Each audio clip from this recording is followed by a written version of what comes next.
Oh yeah, should we get held up? We decided before explaining our project, it would be good for everyone to have have a moment or however moments they would like to see the artwork one-on-one. Just have like this kind of experience with it, and afterwards we'll discuss and talk about it. So I guess we'll take you one by one to the room, and you can take your time if you want. A few seconds or a few minutes.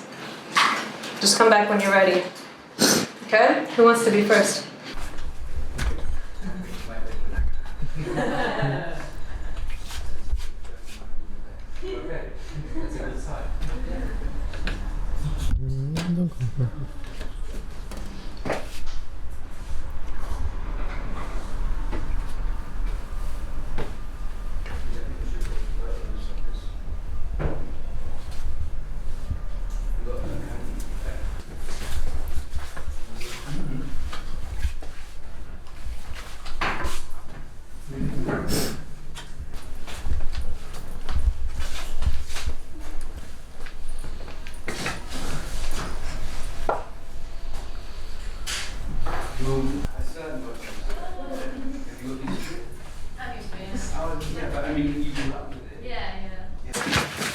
Oh no, it's actually standing.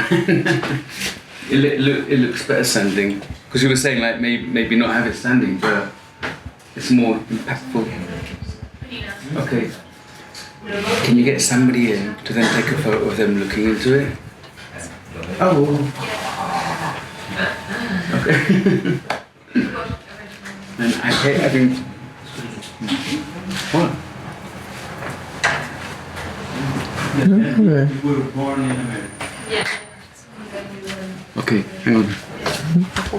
We would want to discuss from an experiential standpoint how it was. So if anyone wants to speak about how the experience was. Any first reactions, first thoughts? I kind of felt uncomfortable because I'm looking at a very personal thing, but at the same time somebody else is there. So I think I would have been a lot more relaxed if I was actually in the room, totally nobody there. Why didn't you close the door? Because I'm not smart enough. Yeah, I should have done. Now you come to mention it, yeah. Did anyone else think to close the door? No. Did anyone else want to close the door?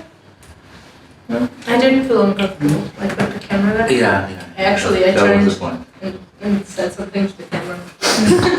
I can imagine that it would be a more intimate experience if we would be with a closed door, and then we really could. But we felt all the time that okay, somebody is filming me, and that, okay, am I acting properly? I think the problem. Well, it's not a question of criticizing or something, but. Of course, because I'm in the arts, I know the importance of the space, and I studied architecture, so I'm a bit of a pain in the ass with that. So I think space is really important when you confront yourself with something. So if you're in a room, this is kind of a mirror. But if this wasn't a room, and if everything was clear, and if it was empty, and so on, then I think you would have a different reading of the object. Yeah. And because it is in the room, then it turns to its functional status. And I think you probably wanted us to experience the more artistic I don't know. Well, as Side of it. as a functional status, how do you relate to that?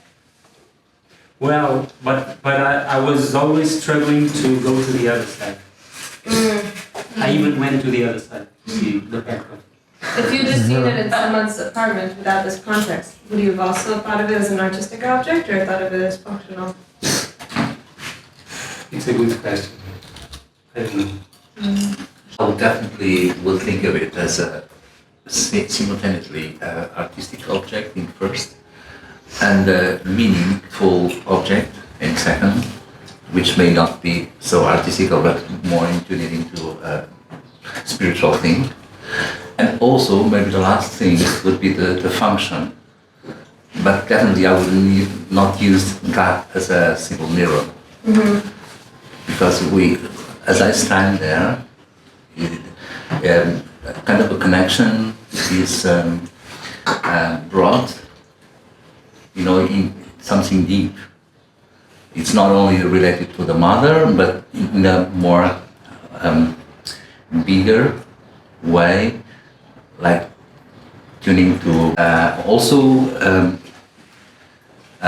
it's a root, and the sex maybe coming from the shape, the color, and is very pleasant,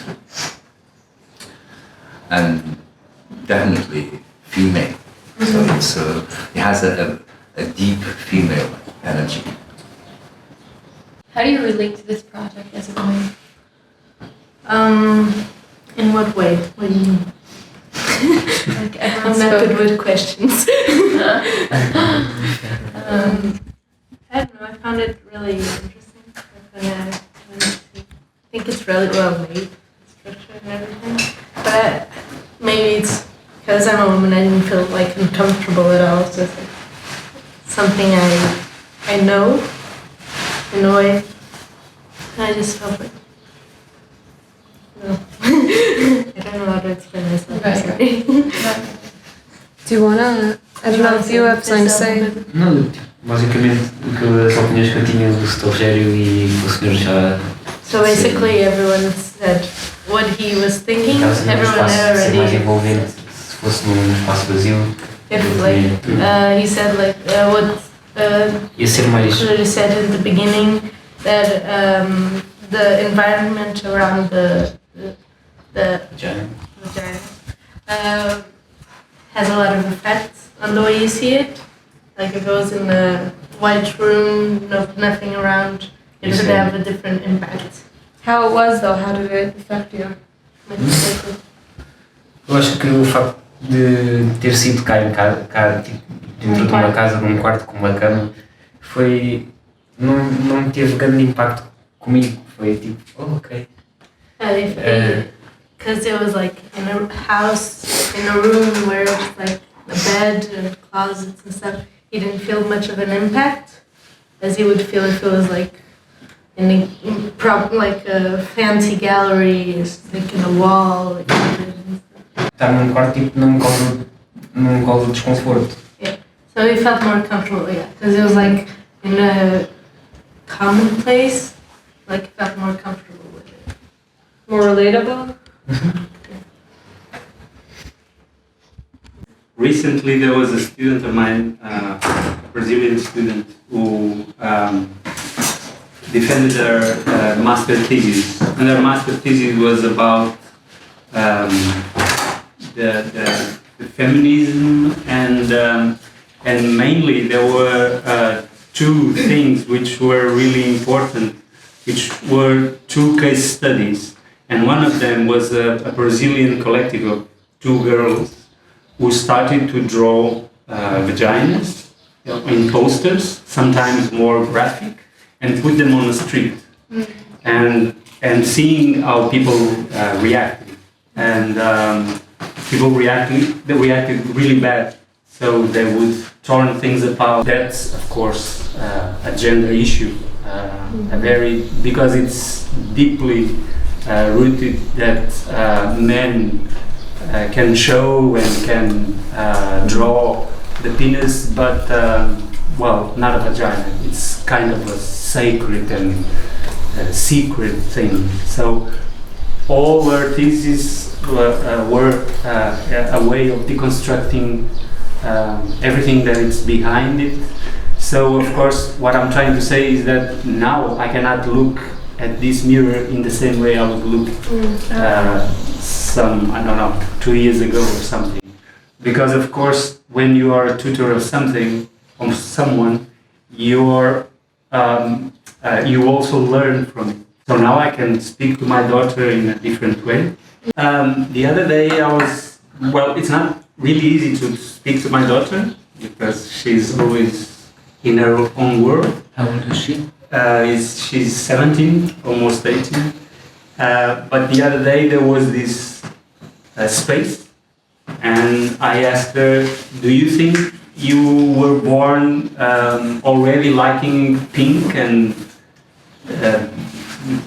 you already liked painting your nails, or that was something that you learned? And that was the first time I think I confronted her with the idea that being a woman is something that you have to learn. You know that song, Woman is the Nigger of the World? Woman is? Is the nigger of the world. No. Yeah. And it says on it like it's sung from a man's point of view, and it sort of says, we teach her how to look beautiful, but then we put her down for being a slut. And it's sort of like, there's so many contradictions about how, but I think it even comes from women, but how men demand women now in society, then criticize her at the same time for being that way. But I actually feel that women do it as much as men, because women actually tell another woman to dress smart, and then they do it as much as a man does. That's exactly the point. Yeah. That of course it started as a men's thing. Art has always been ruled by men. The idea of beauty comes from a man, not from any woman. Yeah, but that is true, but it has to do with the energy. You see, Energy. yes, it has to do with we can realize that the southern countries, all of them have been conquered from the northern countries. There is no single country that was conquered by the opposite. It has to do with the pole, the magnetic pole of the planet. So the north hemisphere represents the male energy, and the south hemisphere represents the female energy. So this is what we are right now seeing. The first happening is a balance. So in a way that the frequency of the planet is shifting so much that the south hemisphere is now balance its energy in a way that we should be in this new paradigm of human beings. We should be balanced and not like this, as we always have been. And actually it's the very first time that it's happening. And it's something that we should be proud to honor. And as you say, like 20 years or 10 years ago, it would be shocking if someone draws a vagina, and it's not shocking at all if you draw a penis. But now, fortunately, we see that more and more, and we can honor the female, the woman, as much as we can desire, as much as we can protect, as much as we can be protected, in a way that things become more balanced. And this is wonderful. This idea of the southern and the northern hemispheres and the female and the male, is this your idea or where's it from? Yeah, it's a theory. I mean, it's not a theory, actually. It's something more... Is it a belief of yours? It's not a belief in a way that is demonstrated by physics. So it's not a matter of believing, and I'm not religious at all. So it's not anything coming from any religion. However, we may find it spiritual in a way that the spiritual part of ourselves is that which is not 3D. It is that which our brain cannot really perceive directly. However, it exists. For instance, the dreams, the thinkings, our thinkings are not 3D. We cannot really measure the thinking, but we have, and they create frequencies, and those frequencies of our thinking match with the frequency of the big living being, which is the planet Earth, the Big Mama. So as the Big Mama is rising the frequency, all living beings should rise, because this is just a physics phenomenon. It's like a sympathy phenomenon. And if you don't, then you have a problem, because it becomes not coherent. But if you rise, if you shift your frequency, then you shift your consciousness, and then you are able to see way more than you would be before, because your consciousness is what brings you this ability to overview in the highest spot, I would say. There was one society, I think it's either Aztecs or the Incas, which was a matriarchal society, and they were the conquerors. And I think also in Egypt, ancient Egypt, with True. Cleopatra and what's her face? Nefertiti as well. But yeah, that's what that's the beauty of the thing. We now are coming into a way that we are realizing that ancients had a really wonderful and very high knowledge about a lot of things, including, well, everything, medicine and so on. And we can only realize that because our awareness is now higher. And this higher awareness has to do with the main subject of this event, which is the vagina, the female. I actually feel when we live in a society which is more equal, it quite often seems that the man gets the better deal. But it's the man who has to go off to war. In Alentejo, where it's like typically male oriented, you know, Alentejo in the middle of Portugal, yeah? Middle, no, South. near the south, yeah. And there, the men are, the woman does everything, cleaning the floors, cooking the meals and everything, yeah? But when the woman dies first, quite often the man just goes to pieces because they're not used to doing anything. So I think whenever you get any imbalance, even though it might seem to be the benefit of one person, both people in the end lose out. But anyway, I think this mentality is a process, and it's, you know, it takes time, really long time. Although it's very short time. I mean, it's a long time because could take a generation or even two. But that is a really short time if we compare with all thousands of years that we are old. They actually say it takes 7 generations. If there's no intervention, it's supposed to take 7 generations to change mentality. Unless presumably if you go to psychoanalysis or whatever in the meantime, or you go to self-help or whatever, they're going to be much bigger chunk moments. If not, just to change mentality. But I would say that in these times that we are living, things are really running faster. Yeah, I mean things like Facebook or TED Talks or stuff like that, it makes the average person, gives all of us so much more accessible information. I mean, when I say the average person, I mean people who aren't, like I don't go along to art therapy, I wish I did. I don't go along to various other things, you know. But as an average person not doing those things, I've got like so much more possibility. I can just Google it and TED Talk it and stuff like that and find out how to get more enlightened or whatever, yeah. So yeah, I think the internet has made us potential to be enlightened. Does anyone want to relate to the fact that we're journeying from Portugal and across the Mediterranean? Which Middle Eastern countries will you be going to? We're going to be stopping in Turkey and in Alexandria, Egypt. I'm going to be really fascinated to know how it's accepted, because even when I put the post on the WhatsApp thing, I had 1 or 2 sort of like raised eyebrows about it, say, hey, what's that all about and stuff like that, yeah?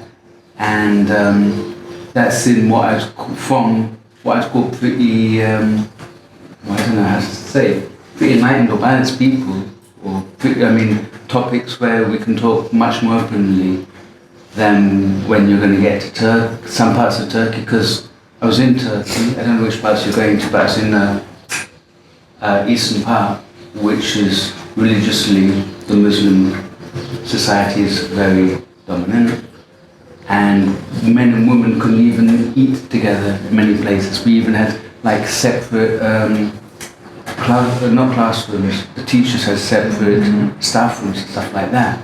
So I'm going to be really fascinated to follow the project, how easily you can just have an open discussion, whether or not it'll be able to.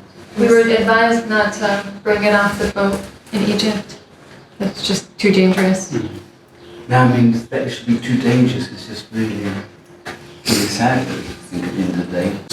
Do you know the Samaritans? It's a suicide if you want to commit if you don't want to commit suicide but you're thinking of it, yeah, it's a call line, helpline, and it's actually started off when he happened to be a priest, but could have been anything. Well, no, I mean the priest was saying that somebody committed suicide and the coffin was really small, and he realised it was actually. You got to hear it's a girl of about 11, 12, whatever. He said, well, what happened? And then you got to hear that it was the first time she menstruated, you call it? Even sort of like, she first started bleeding, first time she started having periods, yeah? And she was so scared and she thought that she had some disease that she actually killed herself. And that, to me, he was really shocked. He started off the helpline with the idea that people just talk through that night, yeah? But it's just that idea that something major that's going to happen to a girl can't even, at that time, because that was early 60s, I think it's about early 60s, you know, it's a thing so traumatic, and yet she would have been, I'm sure, too embarrassed to have gone to her mum, and I'm sure she would have been even more embarrassed to have gone up to her dad, you know. And so I think like having this sort of thing where you can talk openly is like, apart from it maybe being fun and stuff like that, it's also really important and even essential, yeah. And the idea you get to certain countries and you can't even like, you know, talk about it openly is all the knock-on implications of like what a woman can and can't talk about, what. And then what guys don't know, I mean there's so much that I don't know about menstruation, about menopause, stuff like that, you know, because when we had AIDS, when AIDS became an epidemic, it actually became a lot more easier to talk about certain things.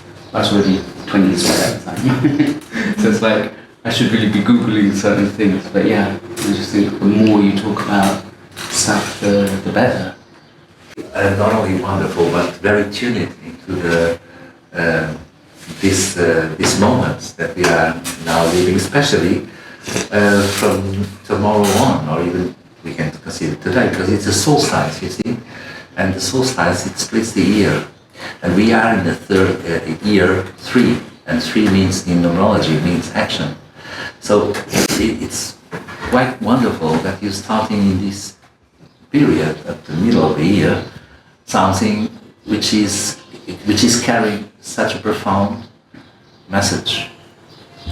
And I can see, maybe I'm not really sure if that is meant to be like this, but I can see something that I will share with you. Since you start from Portugal, you're starting from the light land, or Portugal in the ancient name from Portugal was Lusitania, and Lusitania means light land.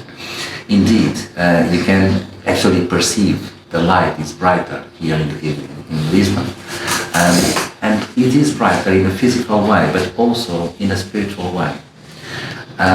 So when you start from here, it's like you would carry the light, which is very needed, into a very specific spot, which is Israel, that needs so much of that light, and especially that light needed to the balance of the women, of the female energy. So it's really amazing, this process of yours. So you fully believe that this will spiritually affect your stone? Oh yeah, definitely yes.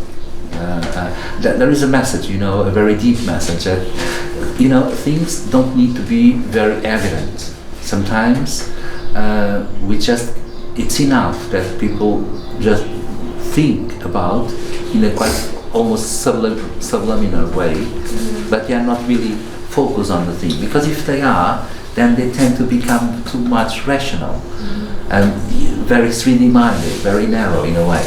And this is the very opposite. It has to do with some thinking out of the box way, which is the tone for this new paradigm of human being. We are changing massively, and you are already taking part of it. I just don't know if you are aware of that in that way or not. But anyway, it doesn't matter. You're doing a great job.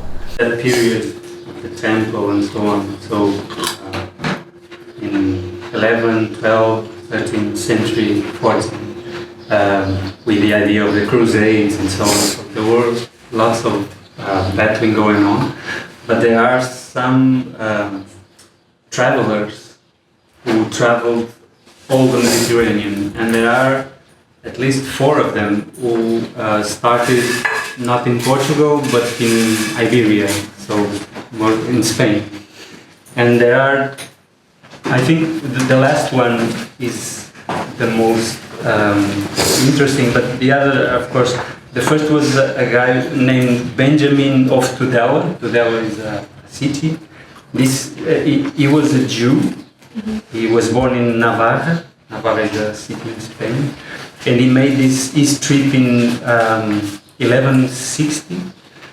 And he was counting all the Jews in his trip. So in sort of way to try and figure out how many Jews were there in the Mediterranean. Then there was this guy called Mohammed ibn Ahmad ibn Jubair, big name, who 25 years later did the same, but he was not, of course, counting Jews or Muslims or whatever. This guy was from Valencia, again in Spain. Why did he go, Chris? That's the great story of this guy. This guy was the secretary of the governor of Granada. And the governor, when he started to work for him, the governor gave him wine. And of course he didn't want it, but the governor forced him to drink a cup of wine. And after that he saw that he was really not well with that decision, because of course everyone knows that it's a forbidden thing for the Arabs, for the Muslims. And so the governor saw that he was upset and filled his cup 7 times with gold. And this Ibn Jubayr thought that, okay, so I'm going to apply this gold on going to Mecca. So he went on a trip for 2 years to Mecca. It's a kind of interesting story, the idea of the cups. I don't know how true is this or symbolic, but because all of them wrote books, all these 4 guys wrote books, so there are books from them. And then there is these 2, so these were 2 guys from the 12th century, and these other 2 were from the 13th and 14th century. And again, they were Spaniards. One was born in Saragossa, which is Samuel Abulafia. You know that during this period, most of Spain and Portugal was occupied by Arabs. Well, there are several tribes, so this was one. So this guy also did this huge travel around the Mediterranean, from, as you are doing, from one top to the other. Of course, this was had always to do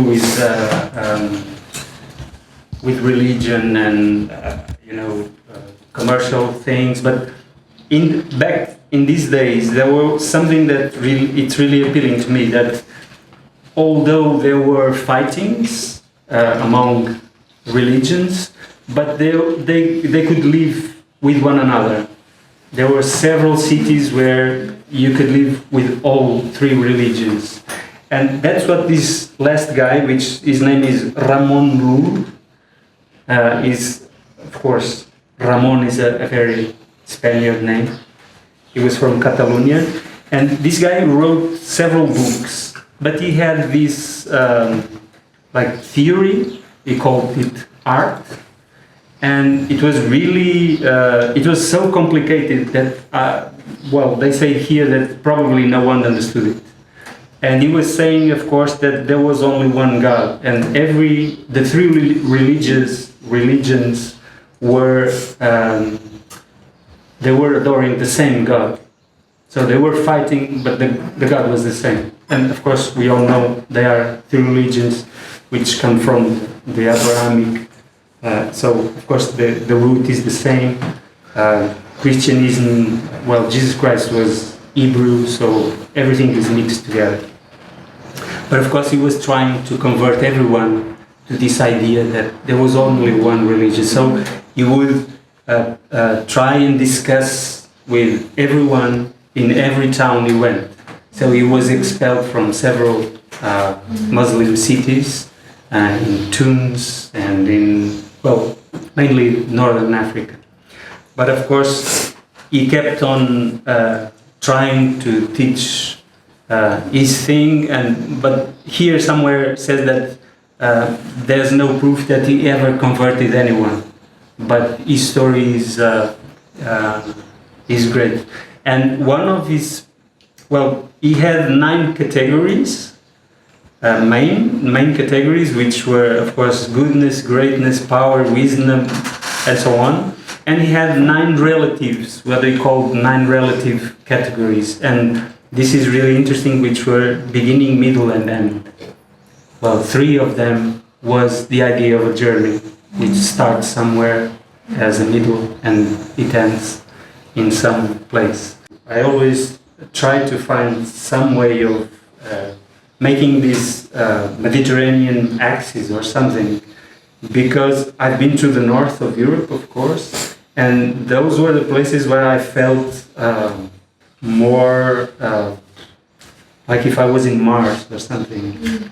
I will never forget being in Estonia, you know, and it's really, really strange. You cannot connect with the people, you cannot speak with them because you don't understand the body language there. And here, in this space, you can understand, although you don't speak the same language, but it's really easy to understand each other. And sometimes when I was in Jerusalem, of course, I told you, they were speaking with me Hebrew, Arabic, and so on. And of course, when I told them I didn't speak Hebrew or something, they were kind of looking at me with some kind of suspicion way. But then, of course, everything went okay. And I was with another guy from another faculty, and it was more kind of European looking. He had this European look. And for example, the guys who drove the bus drivers didn't speak with him at all. But when I spoke with them and asked for directions, they would tell me. But if it was him, they wouldn't tell him anything. But I think we have to make these connections or start to do it again as they were some centuries ago. Although everything was really, it's the Middle Ages, so we have this idea of black ages and so on, but there was things that was amazing. Like the Kingdom of Sicily, which was founded by a guy named Roger. He was a Norman, and he came from the north and conquered Sicily, but in that kingdom, there were Jews, Muslims and Christians in the same place, in a library, writing in the 3 languages. So there was no language in that kingdom. There were the 3, and that was amazing. And in a way, examples and stories that can guide you to make some kind of connection between this space, which is an amazing one. Even geographically, it's this was not a sea from the beginning. It was only when Gibraltar opened that the sea started to enter. So, and it's really deep, and you have mountains all around it. If you try to see a map, you have all these mountains. So what we call the Mediterranean, it's not the sea. It's kind of an influence of the climate and so on, which only exists until the mountains. If you cross the mountains, you are in a different place. And Portugal, of course, is not on the Mediterranean Sea, but it's completely Mediterranean. The climate, everything is the light, everything is Mediterranean. Only a small part of the north, which is facing the Atlantic, has a little more, northern characteristics. But all the rest, even Trás-os-Montes, which is the north, the interior north, is completely Mediterranean. And of course, in the 19th century, they found that there was this high pressure on top of the Azores, and that influences the climate in the Mediterranean. So when they found that, they saw the relation of a part which is outside. But you cannot exactly say what is the Mediterranean. And there's this Spanish guy who made it a computer program to see where, because every ancient sage would say that the Mediterranean would end where the olive tree stops. So he made this software program to see where is the natural and the most where is the places where the olive trees would grow best. They have the best conditions to grow, and it's amazing if you see the map and the color line is this idea of the Mediterranean that we have. Of course, almost all the peninsula, Iberian Peninsula, is Mediterranean. We have, of course, olive trees, and if you go all around it, of course, Israel has it, all that part. Did you want to say anything last? I think it's really important just to be able to, whatever else is said, just that it's a topic to be talked about, and I think bit by bit it'll get more able to be talked about. I can't even say the word comfortably, like VAGINA, yeah? Thank you so much, everybody. Yeah, thank you for coming. Thank you. No, thank you.